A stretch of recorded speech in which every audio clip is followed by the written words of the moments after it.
আসসালামু আলাইকুম রহমতুল্লাহি ওয়া বারাকাতুহু। আমি নাইম ইসলাম এই মুহূর্তে দাঁড়িয়ে আছি লিচুর বাগানে দাঁড়িয়ে থাকার কারণ হচ্ছে, আপনি কি জানেন যে এই লিচুর ফুল থেকে কিভাবে মধু সংগ্রহ করা হয়? আপনি হয়তোবা দুটো ফুল দেখতে পাচ্ছেন হাতে।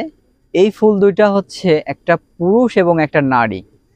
তো মৌমাছি যখন এক ফুল থেকে আর এক ফুলে গিয়ে বসে, তখন একটা পরাগায়ন ঘটে, অর্থাৎ মিলিত হলে পারে যা হয় সেটা হয়।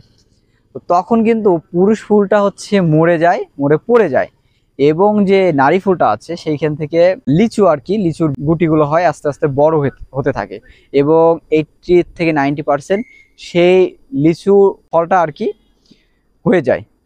তো দেখা যাচ্ছে সবকিছু ঠিকঠাক থাকলে পরে সেই ফলটা আমাদের কাছে আসে, আমরা সেটা খাই আলহামদুলিল্লাহ। আর যে মৌমাছি, সেই মৌমাছিটা মহিলা ফুল থেকে মধু সংগ্রহ করে তার নির্দিষ্ট বাসায় বক্সে বসে, সেই বক্স থেকে আমরা হচ্ছে মধু সংগ্রহ করে আপনাদের কাছে দিই।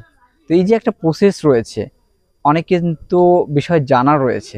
দুইটা উপকার হচ্ছে, একটা হচ্ছে একটা ফুল থেকে আরেকটা ফুলে যখন মৌমাছি যাচ্ছে, পরিপক্ক একটা আমরা মধু পাচ্ছি এবং ভালো মানের লিচু পাচ্ছি। তো এই হচ্ছে মৌমাছি আমাদেরও উপকার করছে এবং যে ফুলগুলো রয়েছে তাদেরও উপকার করছে। তো আল্লাহ সুবহানাহু ওয়া তাআলা আপনাদের সুস্থ রাখুক এবং ভালো রাখুক, এবং আপনাদের মাঝে খাঁটি যে মধুটা সেটা দেওয়ার মতো ব্যবস্থা করে দিক আমাদের। আসসালামু আলাইকুম ওয়া রাহমাতুল্লাহি ওয়া বারাকাতুহু।